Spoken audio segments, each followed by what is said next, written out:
Hello friends, welcome to my channel and today topic is NAT in the ASA file.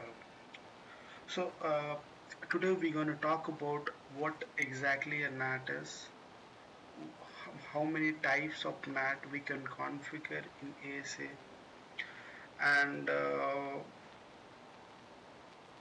how the NAT process is in the ASA firewall. So we're going to talk about the some history part of ASA NAT also. In this video I am going to show NAT on 8.4 and plus above ASA software version of it, and I'll just talk about what exactly in the history firewall ASA was configured for the NAT. So first, what exactly in the NAT is? So the NAT is what exactly we are doing with the NAT is we are just mapping our IP address. Let's say an IP 10.1, okay, .1.1. I'm mapping to, let's say, 20.1.1.1. So we are just mapping our IP address to an IP address. So basically we have got two NATing. One is static, okay, and second is dynamic.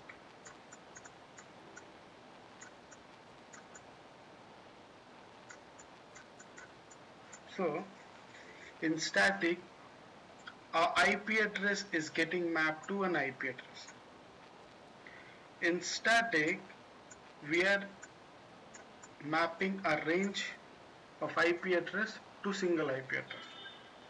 So basically we have got two kind of NATing. In ASA, we are having different kinds of NAT. Auto NAT, manual NAT. In auto NAT, this is also called as object NATing as well. So what exactly object NAT is? So when we create an object network, in that we can define a NAT statement, or else we can define a manual NAT which we need to create it on a global. On the global configuration mode we need to create. Okay. So now let's say if I want to do a NAT for I'll just show you. See in this diagram I just wanted to show you. Let's say if I want to do a NAT from this PC to this PC. So what are the possible reasons to do a NAT? Let's say this is part of your network, and you want to send a traffic from this PC to this PC which is there in the public, which is outside world. Okay, so for that you want to hide your original IP address.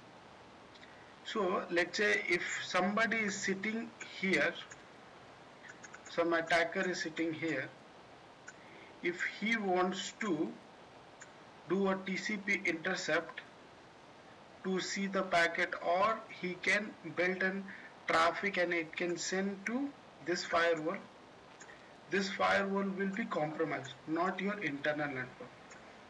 Okay, so for that reason we can do a NAT to hide our real IP address. And the second reason is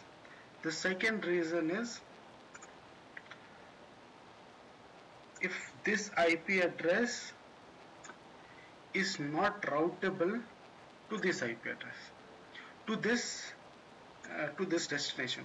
So what I want to say is this is the source, this is the destination. Okay, now 10.1.1.1 wants to reach to 20.1.1.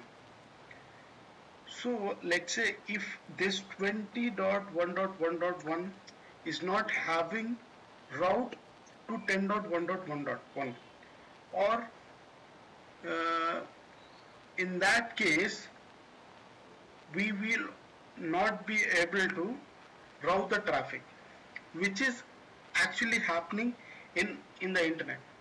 So we have got some private range. Okay, in that private range we won't be able to do route to the public internet. So the private range, I'll just mention the website where you can find what is the private range, which is defined by INA. Okay, so they says like the private range is 10 for class A, class B and class C. There is a private range which you won't be able to route to public internet. So for that reason what we are doing is we are just NATing the source IP address, which is, let's say, this one. So which is getting NATed to this range, which can be routed to reach the destination. So for that reason also we are doing the NAT. I will show you today how auto NAT we can configure in ASA firewall. So I'll be covering other things in other videos also, like other source NAT, destination NAT and all. But in this video I'm just wanted to show you how auto NAT works and what is the use of auto NAT, and I'll show you how the traffic flow from from R1 to R2. So it's very simple. The configuration is very simple. What we need to do is we need to create an object network real host. We need to define an IP address 10.1.1.1. Okay,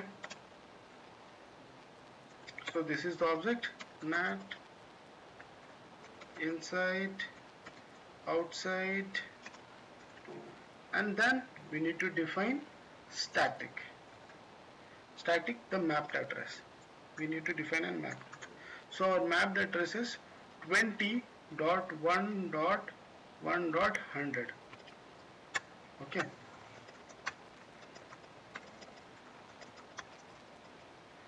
now the important command we can see here is, see, NAT details. If a traffic coming from inside going outside, the source is static, this one, source is this one, is getting translated to this IP address. So if this guy is coming, this 1.1.1, it will get translated to 20.1.1.1. So if I want to reach here,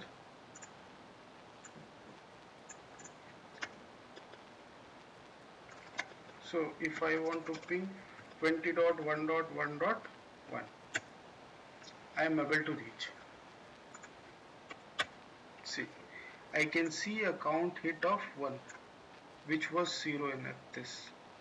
So packet is getting translated here. Okay, now I'll show you how the source is getting translated. So this PC,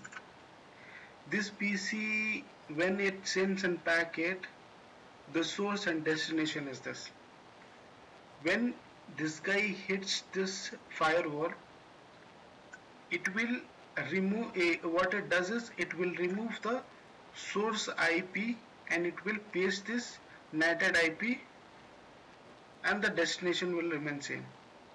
He will send traffic to this destination. When destination replies this traffic to firewall, what firewall does is, because this PC is aware about 20.1.1.100, So the source would be this PC IP address and the destination would be this 1.1.1.100.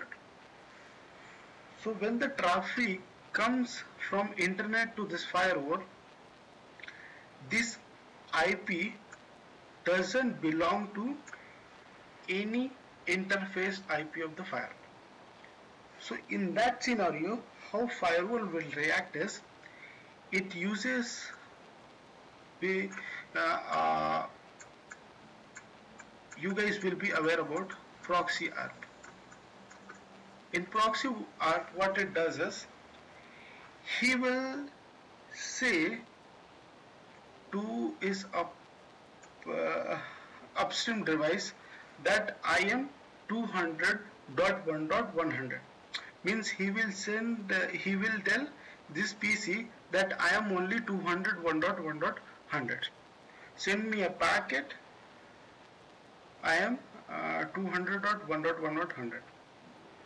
So in proxy what it does is he will say on behalf of 200.1.1.100 that I am that IP address, I am the destination, with the help of proxy ARP, and he will take the traffic and he will unadd the traffic and he will send to back to this source. I'll show you how the proxy ARP configuration there in the file. Show run all, include proxy ARP. Proxy ARP configuration is little confusing to understand. So this is no sysop, no proxy ARP outside. So to disable proxy ARP, you need to say this. Okay. So I have disabled the proxy ARP.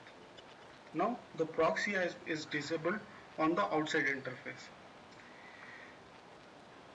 So I will show you. Let me clear the ARP here in R2 as well. Clear ARP. Okay. Show ARP.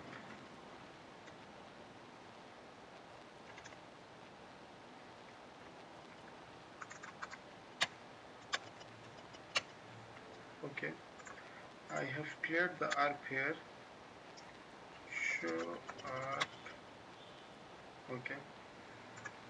Show ARP. Okay. Now if I do a ping to same destination, dot.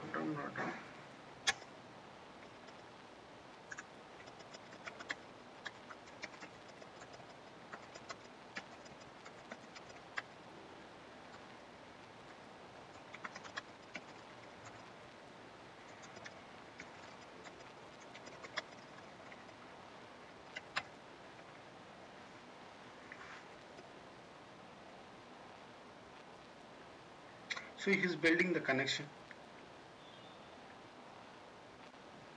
and it's tear down the connection. So because of proxy ARP, when the destination replies it, when this PC replies to this firewall request, or when he replies to this connection, he will not say apart from his IP address, if any ARP request comes, or if we do let's say this PC wants to send this, because this IP doesn't belongs to any IP address, any interface IP address, that is the reason the firewall will not say this belongs to me. So in that case the NAT will not work.